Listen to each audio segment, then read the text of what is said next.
고린도전서 4장 6절에서 13절 말씀 가지고 함께 왕노릇하자라는 제목으로 함께 은혜 나누고자 합니다. 함께 진짜 왕노릇하자는 제목입니다. 지난해 송구영 신예배 때 우리를 하나님의 일을 맡은 관리인으로 여기도록 삶을 살라고 했습니다. 무슨 말이냐면요, 우리를 보면 사람들이 와, 저 사람은 하나님 일 맡아서 관리하는 하나님의 일꾼인가 봐, 이렇게 말할 수 있게 하라는 것입니다. 바울은 고린도 성도들의 칭찬도 의식하지 않고 또 유대인들이 율법적으로 완전하다고 칭찬을 해도 신경 쓰지 않겠다고 했고, 자기 자신의 평가에도 신경 쓰지 않겠다고 했습니다. 주님 오신 날 모두 드러날 것이니까 아무것도 판단하면 안 된다고 했습니다. 그러면 2016년 한 해를 하나님의 일을 맡은 자로 사람들에게 인정받는 삶을 사셨습니까? 한번 돌아보시기 바랍니다.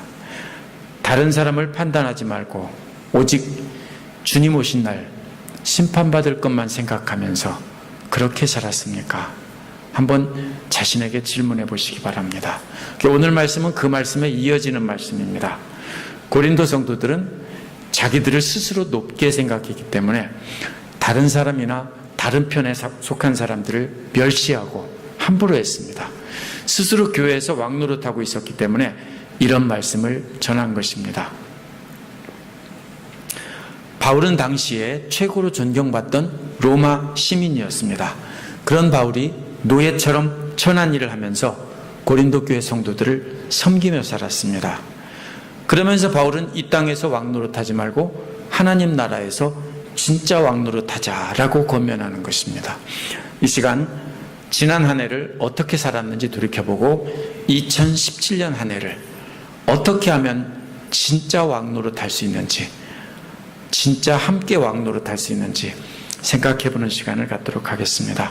첫 번째로 6절에 보면 기록된 말씀을 벗어나지 말라라고 했습니다. 바울은 예수님을 따라 낮은 자리에서 겸손하게 섬김을 실천했습니다. 그런데 고린도 성도들은 달랐습니다. 고린도 교회는 두 종류 사람들이 다투고 있었습니다. 하나는 세상에서 존귀한 사람들입니다. 세상에서 신분이 높은 사람들이 교회에 들어와서 세상의 명예를 가지고 와서 교회 안에서도 존귀한 자리에 앉으려고 했습니다. 이와는 달리 사회적인 신분은 낮지만 예수 믿고 영적인 은사를 받았기 때문에 교회에서 지도자로 인정받는 사람들이 있었습니다. 이 두 종류의 사람들이 서로 다투고 있었습니다. 이들 간의 다툼 때문에 교회가 분열되고 있었습니다. 이런 고린도 교인들에게 바울은 자신과 아볼로를 가지고 세 가지 비유로 설명을 했습니다. 이 앞부분에 보면 세 가지 비유가 나오는데요, 6절에 보면 이 모든 일에 나와 아볼로에 적용해서 설명했다라고 했습니다. 적용한다는 말은 모양을 바꾼다는 말입니다. 3장에서는 농작물의 비유를 말했고 또 건축물의 비유를 말했고 4장 1절에서 5절에서는 맡은 자의 비유로 말했습니다. 서로 이렇게 모양은 바꾸어서 설명을 했다는 것입니다. 하지만 이것이 바울과 아볼로가 한 일을 그렇게 농작물의 비유로, 건축물의 비유로, 맡은 자의 비유로 모양을 바꿔서 전했다는 것입니다. 그렇게 세 가지 비유로 설명한 것은 바울과 아볼로 안에서 가르침을 받아서 기록된 말씀에서 벗어나지 않게 하려는 것입니다. 기록된 말씀이 뭐냐면요, 구약 성경을 바울이 고린도전서에서 인용한 것을 말합니다. 1장 19절에 보면 지혜와 총명을 멸할 것이라고 했고, 2장 9절에서는 하나님은 자기를 사랑하는 자들을 위해 예비하신 모든 것을 눈으로 보지 못하고 귀로 듣지 못하고 사람의 마음으로 생각하지도 못했다라고 했습니다. 3장 19절에서는 지혜 있는 자가 자기 괴휼에 빠지게 하시며라고 했습니다. 이 모든 말씀이 모두가 다 어떤 말이냐면 세상 지혜로 교회 안에서 자랑하면 안 된다라는 것을 말하기 위해서 구약을 인용한 겁니다. 이렇게 인용된 핵심 구절들은 3장 5절에서부터 4장 5절 사이에 나온 세 가지 비유와 핵심이 일치합니다. 즉 농작물의 비유는 자라는 이가 하나님이니까 겸손하라는 겁니다. 건축물의 비유도 하나님의 교회는 거룩하니까 겸손하게 성실하게 섬기라는 것입니다. 세 번째 맡은 자의 비유는 남을 판단하지 말고 겸손히 성실히 일하라는 것입니다. 모두가 다 무슨 뜻이냐면요, 하나님의 주권을 인정하고 겸손히 교회를 섬겨야 된다.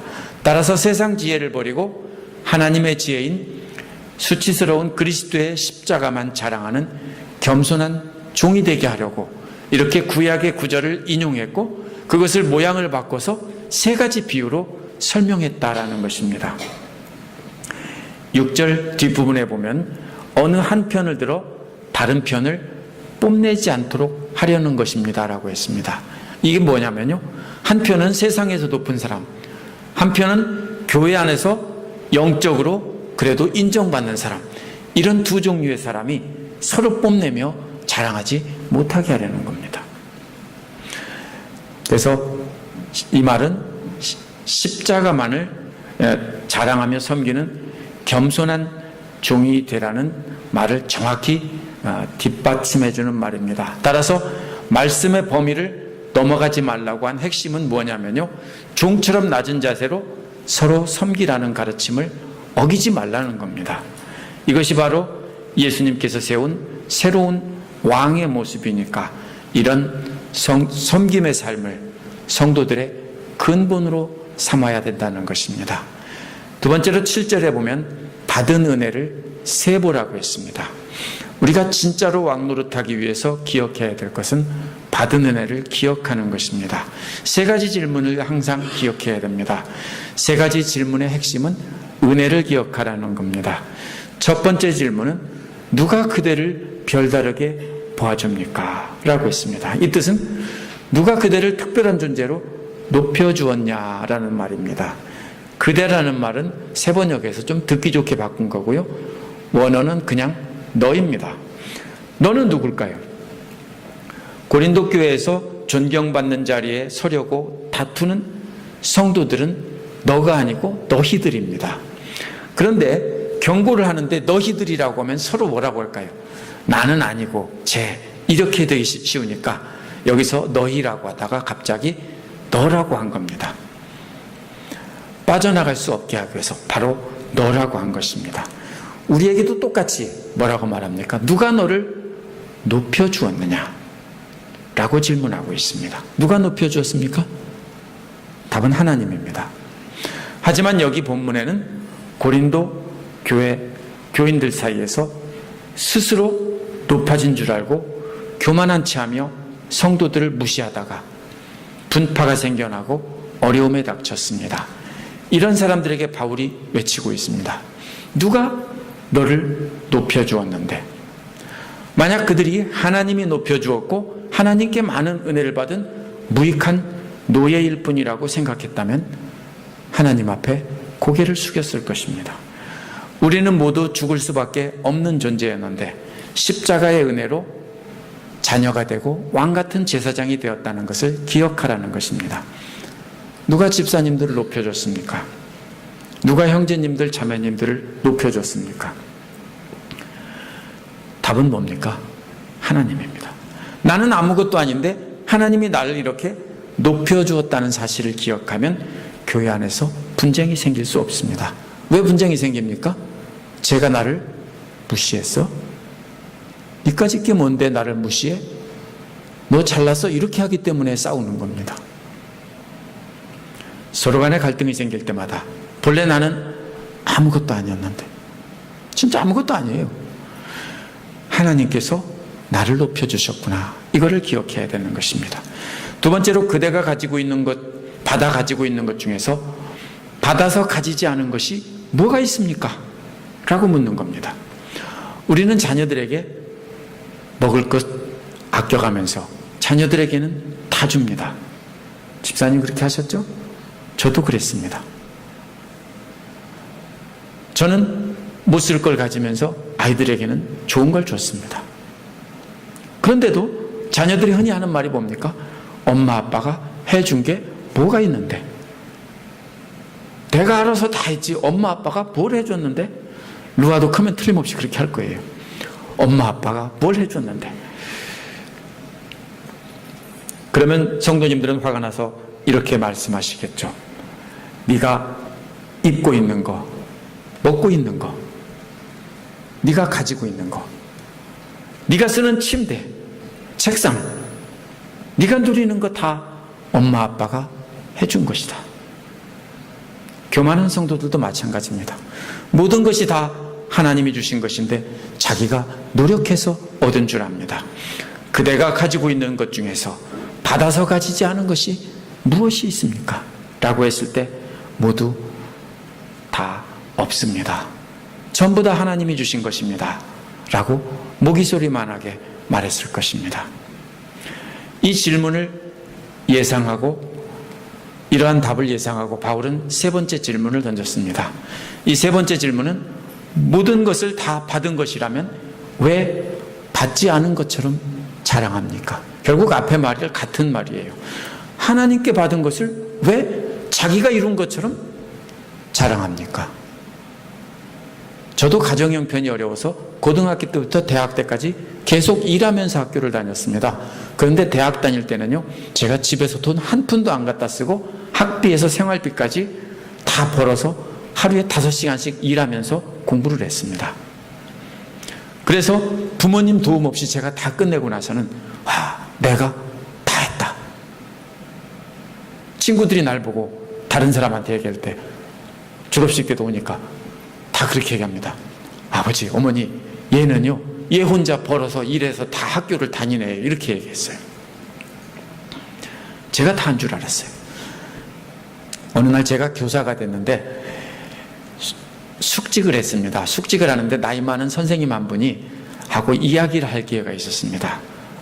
그래서 옛날에 공부한 어려운 얘기를 이렇게 얘기를 했습니다. 그래서 제가 했습니다. 그랬더니 그분이 그러시더라고요.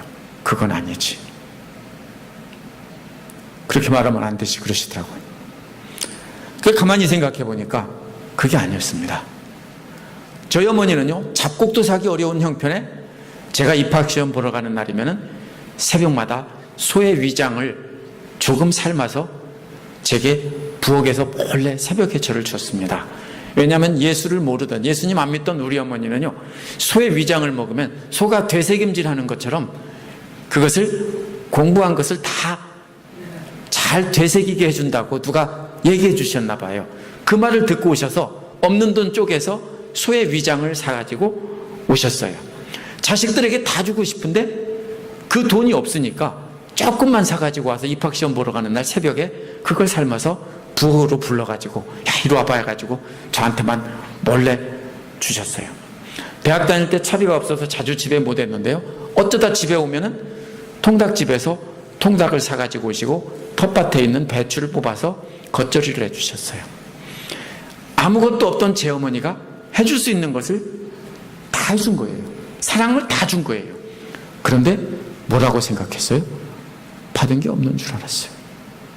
그럼 제가 대학 다니기 전까지 부모님과 함께 살 동안에는요, 물론 제가 고등학교 다닐 때는 학생들을 가르치면서 공부를 했지만 그래도 부모님이 해주는 밥 먹고 옷 입고 그러고 살았는데 다 뭐라고 생각했어요? 내가 했다. 고린도 교인들 중에서도 신분이 높은 사람들도 하나님이 해준 게 뭐가 있습니까?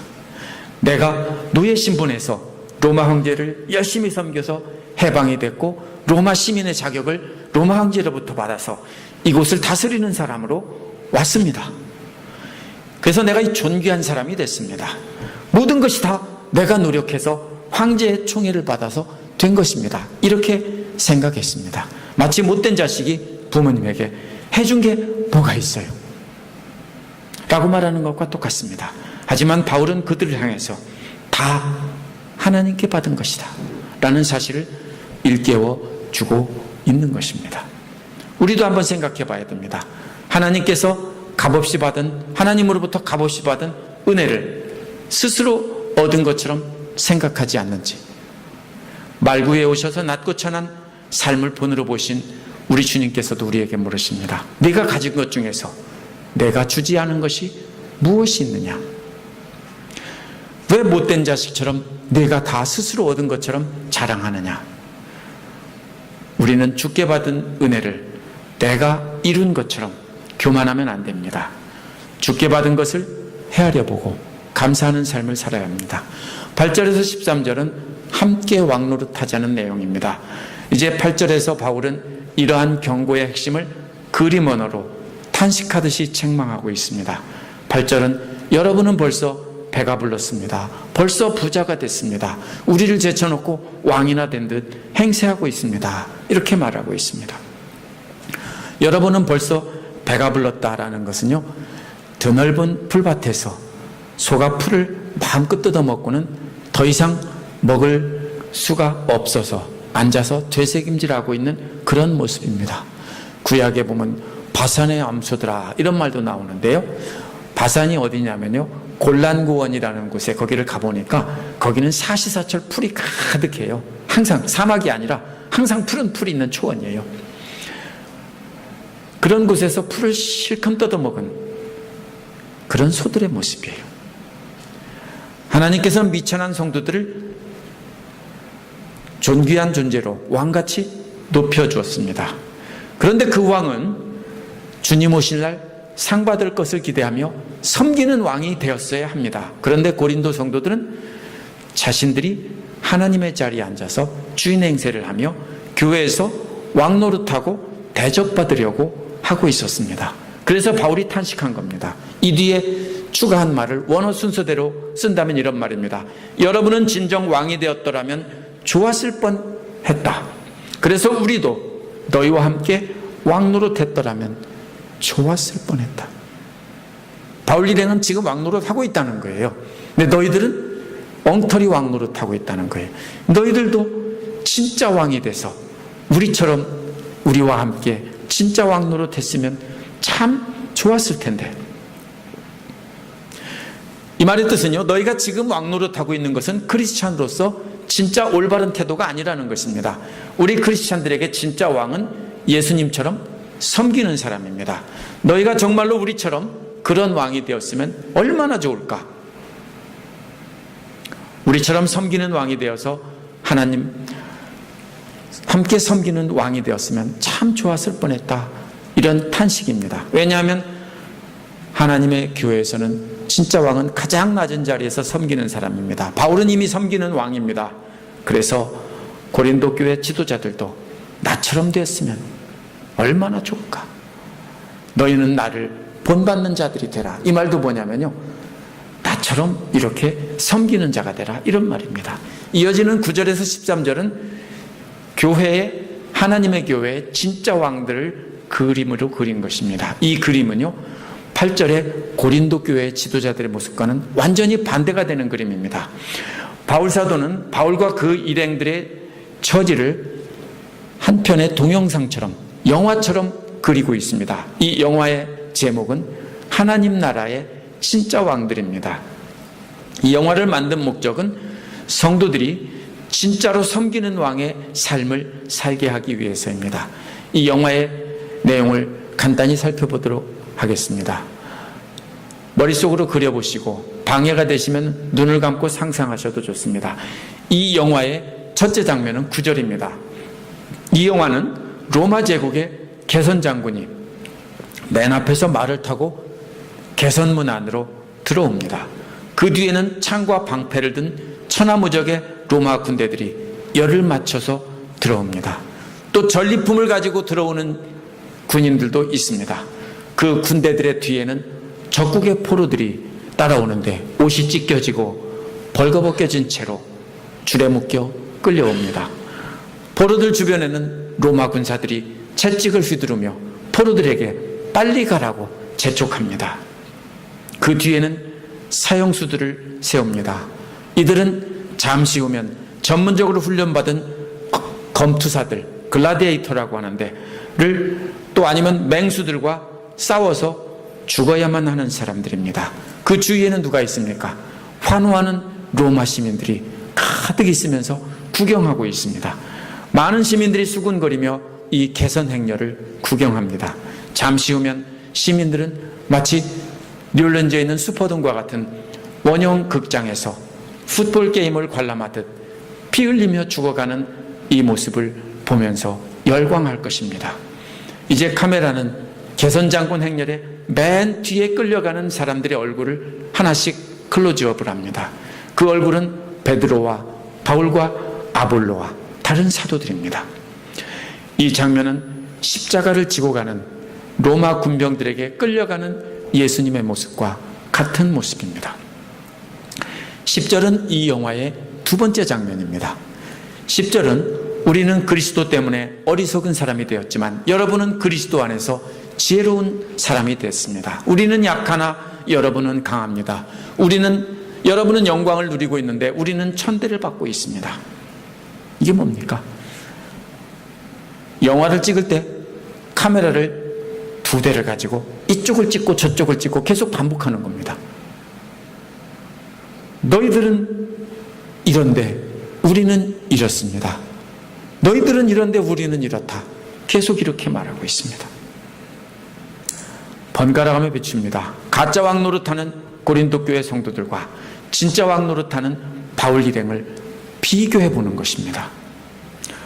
바울과 아볼로 같은 이들은 개선장군의 맨 끝에 행렬에서 사형수처럼 매를 맞으며 멸시를 당하고 끌려가고 있습니다. 그러나 고린도 성도들은 개선장군처럼 의시되며 왕노릇하고 가고 있습니다. 바울 일행은 노예처럼 약하지만 고린도 성도들은 왕처럼 강합니다. 고린도 성도들은 영광을 누리고 있지만 바울 일행은 매를 맞으며 침뱉음을 당하고 있습니다. 이게 바울이 비교하며 보여준 동영상입니다. 그동안 한국교회에서 또 미국교회에서 예수 믿으면 왕처럼 복받고 잘 산다고 했습니다. 믿는 자가 어려움 당하면 교회 안에서도 잘못 믿어서 그렇게 된다고, 너도 나처럼 잘 믿어봐, 기도 열심히 해, 금식해, 이랬어요. 그래서 아픈 사람을 또다시 죽였어요. 오늘날도 교회 안에서 성공한 사람들이, 세상에서 성공한 사람들이 교회 안에 들어와서 왕처럼 의시됩니다. 그리고 나는 이렇게 해서 복을 받았다라고 간증을 합니다. 하지만 이것은 분명히 잘못된 것입니다. 이것은 하나님의 말씀을 잘못 배우고 잘못 알고 높은 자리에서 나쁜 짓을 해서 그리스도인들이 욕을 먹고 그리스도가 우리를 대신해서 또다시 욕먹는 그런 개독교가 된 것입니다. 하지만 우리는 교회 안에서 가장 멸시받는 종의 모습으로 살아야 합니다. 누가 멸시합니까? 세상 사람들이 멸시하는 게 아니에요. 교회에 와 있는데 아직 예수 그리스도를 알지 못하고 교회를 왔다 갔다 하는 사람들이, 아직 예수님을 영접하지 못하고 그냥 고린도 교회에 있는 왕 같은 사람들처럼 왔다 갔다 하며 이렇게 다니는 사람들이 무시를 해요. 스스로 높이는 사람들이 낮은 성도들을 멸시합니다. 그러면 그리스도를 알고 닮아가는 사람들은 그런 멸시를 받아주며 저들을 참아주며 섬기는 삶을 살아야 된다는 것입니다. 본문에서 말하고 있는 것이 그런 것입니다. 바로 그렇게 비방을 받으면 좋은 말로 대답한다고 한 것이 바로 그런 말입니다. 고린도전서 13장에서 사랑은 언제나 오래 참는다고 하는 것이 바로 그겁니다. 세상 밖에 지나가는 사람들이 욕하는 것을 오래 참는다는 게 아니에요. 지나가는 사람들 별로 욕 안 해요. 교회 안에서 잘난 척하면서 무시하는 사람들이 있어요. 아직 몰라서 그래요. 예수님을 닮지 못해서 그래요. 그러면 그런 사람들이 무시하고 밟으면 그냥 밟히면서 높여주면서, 그래도 웃으면서 친절하게 참으면서 말하는 것이 바로 우리가 해야 될 일이라고 바울이 말하고 있는 겁니다. 11절에서 13절은 이 영화의 가장 중요한 장면입니다. 개선장군 행렬의 맨 뒤에 있던 사형수 같던 바울 사도와 그 일행의 과거의 삶의 모습을 빠른 속도로 비추어 줍니다. 11절에서 바울 일행은 끌려온 포로처럼 굶주리고 목마르고 벌거벗겨지고 주먹으로 얼굴도 맞고 거할 곳도 없이 떠도는 삶을 살았다는 것입니다. 바울이 실제로 그렇게 살았습니다. 12절에서는 채찍에 맞으며 지쳐 쓰러질 정도의 힘든 일을 하는 노예의 모습입니다. 이게 뭐냐면요, 바울이 고린도 교회에서 일할 때의 모습입니다. 바울은 고린도 교회 성도들이 돈을 사실은 주었을 거예요. 근데 안 받았어요. 왜 안 받았냐면요, 세상에서 왕인데 교회에서도 왕 노릇하니까요, 안 받았어요. 이걸 만약에 받으면 어떻게 되냐면요, 그 당시 사회에서는 honor shame이라고 하는 그런 법 질서가 있어요. 그러한 도움을 받은 사람은, 도움을 준 사람을 존경하고 그 사람 앞에 엎드리고 숙여야 되고 그 사람들의 말을 들어야 되는 거예요. 그런데 바울은 그 사람들의 말을 들으면서 사역할 수가 없는 거예요. 그래서 안 받고 노예처럼 죽도록 일하면서 사역했습니다. 대신에 누구에게 돈 받았느냐면요, 빌립보 성도들, 자기처럼 가난한 사람들이에요. 이 사람들이 자기 목숨값 아껴서 헌금해서 바울에게 보낸 것을, 그거를 받아서 사역했다고 했어요. 마게도니아 성도들이 쓸 것을 보내줬다는 말은 바로 빌립보 성도들이 보내준 것을 말하는 것입니다. 그 사람들에게는 왜 받았어요? 그 사람들은 알고 진정으로 돕기 때문에 그것을 받았어요. 근데 고린도 교회 성도들은요, 부자들이고 귀족들인데 이 사람들이 주는 돈은요, 나는 부자고 나는 어른이고 나는 왕 같으니까 내가 주는 거 받고 너 내 말 들어, 이렇게 하니까 안 받은 거예요. 모르는 사람들이 바울은 자비량 사역자라고, 텐트 메이커라고 말을 해요. 아니에요. 바울은 항상 텐트 메이커가 아니에요. 때로는 텐트도 만들었지만 때로는 도움을 받으면서 사역에 전념하기도 했어요. 그래서 오늘날 모르는, 성경을 잘 모르면 목사들도 바울처럼 직업을 가져야 된다, 그게 진짜 목사다 말합니다. 하지만 바울은 고린도의 속된 부자 성도들의 도움을 받고 그들에게 예속될 수가 없었기에 죽도록 일했다는 거예요. 바울은 가난한 빌립보 성도들의 목숨 같은 헌금은 받아서 사역을 했습니다. 13절에는 입에 담을 수 없는 모욕적인 말로 욕을 먹으면서 친절하게 대답하는 모습입니다. 이것이 고린도전서 13장에 나오는 사랑은 언제나 친절하다는 말입니다. 언제나 친절한 게 뭐예요? 입에 담을 수 없는 욕을 하는데도요, 확 하고 같이 뱉어버리죠? 아니에요. 그러면 친절하지 않은 거예요. 그래도 참으면서 친절해야 된다는 거예요. 쓰레기와 음식 찌꺼기처럼 무시당하면서도 그렇게 무시하는 사람들에게 친절하게 대하는 바울 사도와 그 일행의 모습들이 이 영화의 끝에서 점점 흐려져 가면서 이 영화는 끝이 납니다. 성도님들의 마음속에 바울 사도와 그 일행의 모습이 그림이 그려집니까? 제가 지금 본문에 있는 것을 그대로 설명했습니다. 제가 덧붙이고 과장한 것이 아니라 본문에 한 말을 그대로 다시 말한 겁니다. 이 모습이 바로 진짜 섬기는 왕의 모습입니다. 그런데 우리는 어떻습니까? 조금만 남이 무시하면 네가 뭔데 나를 무시해, 그러죠? 싸우죠? 2017년에는 저와 성도님들 모두가 바울이 권고한 것처럼 기록된 말씀을 따라 그 범위를 벗어나지 않고 겸손히 섬기는 한 해가 되기를 바랍니다. 그것이 기록된 말씀의 범위를 벗어나지 않는 것입니다. 기록된 말씀을 따라 겸손히 섬김의 삶을 사는 것이 하나님의 지혜를 따라 사는 것입니다. 오늘 말씀에 따르면 그러한 삶은 말씀을 듣고 배우는 데서 시작한다고 했습니다. 금년 새해부터 결심하시기 바랍니다. 오늘 하루 중에서 가장 중요한 시간을 떼어서 하나님의 음성을 듣고 그 말씀을 따라 기도하는 삶을 사시길 바랍니다. 제가 처음에 왔을 때 성경 읽읍시다, 방학 동안에 3개월 동안에 2개월 동안에 성경 통독하겠습니다, 광고를 매주 했습니다. 그리고 방학이 끝난 뒤에 다 읽으신 분 한 명도 없어요. 그 다음에 또 광고했습니다. 한 명도 없어요. 3년째 또 광고했는데 한 명도 없었어요. 근데 지금은 읽자고 하면 여러분 읽으세요. 제가 묵상합시다 했는데요, 하는 사람이 없었어요. 근데 지금은 여러분들이 하세요. 눈에 보이지 않지만 읽고 제가 써놓은 것도 읽고 이렇게 참여하는 분들이 계세요. 매우 중요합니다. 지금도 저는 앵무새처럼 매주 주일이면 묵상에 참여합시다. 욥기를 묵상하고 있습니다. 이 얘기를 꼭 합니다. 왜입니까? 바로 우리가 겸손히 섬기는 삶, 말씀의 범위를 벗어나지 않으려면 우리가 말씀을 정확히 알아야 되는 겁니다. 그래서 그것을 하지 않으면 우리는 말씀을 따라 살 수 없습니다. 주일뿐 아니라 수요예배도 참석하셔서 말씀 듣고 함께 기도하시길 권합니다. 우리 교회 수요예배가 평균 8명입니다.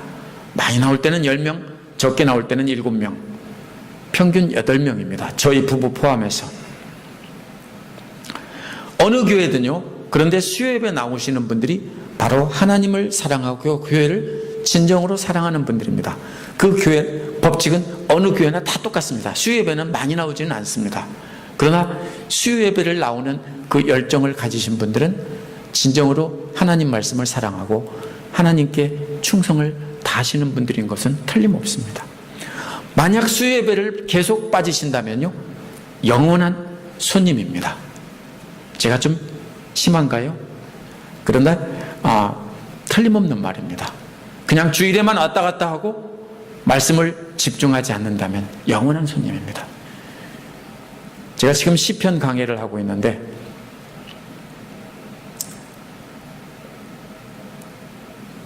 참 귀한 말씀이라고 생각됩니다. 제가 열심히 준비해서 전하고 또 글씨로도 써서 페이스북에 또 올립니다. 그러면 제가 알지 못하는 분들도 열심히 봅니다. 그거 보셔야 됩니다. 들으셔야 됩니다. 참석하셔야 됩니다. 멀리 슬라이드에 계신 분들은 이해를 합니다. 오고 싶어도 쉽지 않습니다. 그러나 하셔야 됩니다. 제자훈련과 다른 성경 공부에도 참석하시기 바랍니다. 만약에 혼자 살 수 있으면 수요예배 안 나오고 주일예배 빠지고 혼자서 만약에 할 수 있는 분이 계시다면 하셔도 좋습니다. 그러나 혼자 할 수 없습니다. 저는 못해요. 하실 수 있는 분이 있지만 저도 공부도 혼자 잘 못해요. 대개 도서관이나 독서실 남 하는 데 처박혀서 고개 쳐박고 함께 해야 억지로 합니다. 안 그러면 좀 있으셔서 100번도 더 일어나요. 제가. 우리가 교회 왜 모입니까? 함께 모여서 함께 다른 사람 모델을 보면서 보고 배우고 말씀 듣고 하는 것입니다. 그것이 바로 기록된 말씀을 따라 겸손히 섬기는 삶을 시작하는 방법입니다. 그러나 배우는 것이 다는 아닙니다. 단지 시작하는 방법일 뿐입니다. 배운 뒤에는 본보기를 보면서 말씀을 따라 실천하는 삶을 살아야 됩니다. 받은 은혜가 무엇인지 헤아려 보고 감사하시기 바랍니다. 사소한 일이라도 감사할 것이 있으면 먼저 감사를 기도드리시고 그 마음을 담아서 하나님께 작은 예물을 드려보시기 바랍니다. 자녀를 사랑하면 뭘 합니까? 사랑한다고 합니까? 아니요. 손자가 예쁘면 뭐 해요?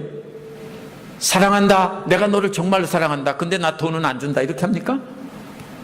그런 할아버지 할머니가 어디 있어요? 정말로 사랑스러우면 다 큰 손자라도 큰 손자는 10,000원짜리 주면 안 되죠. 10만 원쯤은 주고, 그죠? 어린애들은 뭐 5,000원짜리 10,000원짜리도 줄 수 있지만 이렇게 주겠죠. 왜요?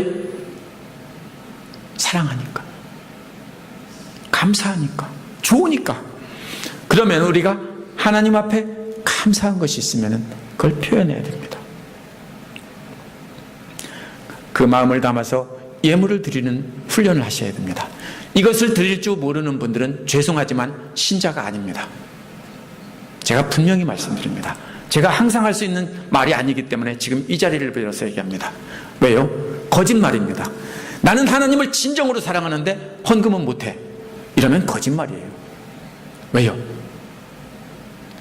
진짜 사랑하면, 감사하면 뭔가를 해주고 싶어요. 그죠?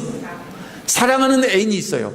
내가 이 남자를, 이 여자를 진짜로 사랑해요. 내가 정말로 사랑하는데 내가 가진 게 없어서, 가진 게 많은데 사실은 나 주기는 싫어요. 이런 거 있어요?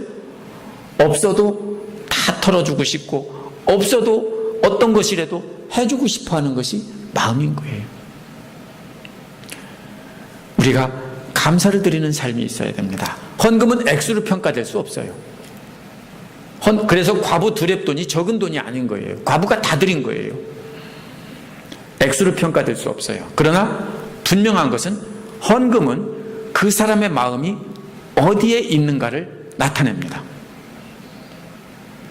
만약에 내가 먹고 놀고 쓰는데 돈을 다 쓰는 사람이면 뭡니까? 마음이 어디가 있습니까? 거기에 가 있습니다. 만약 배 타고 보트 타고 나가서 낚시하는 일에 돈을 다 쓴다면 무엇입니까? 거기에 마음이 가 있습니다. 그렇죠? 해외여행하고 뭐 이런 거 좋은 일인데요. 그런 일에 온 힘을 다해서 돈을 다 쓰면서 있다면 마음이 거기가 있는 겁니다. 그게 나쁘다는 게 아니에요. 그러나 하나님을 진정으로 사랑하고 감사하다면 우리가 감사를 표현해야 되는데 그 액수가 많은 액수가 아니에요. 10분의 1만 드릴 수 있겠냐? 형편이 안 되면 20분의 1 드려도 좋고 30분의 1 드려도 좋습니다.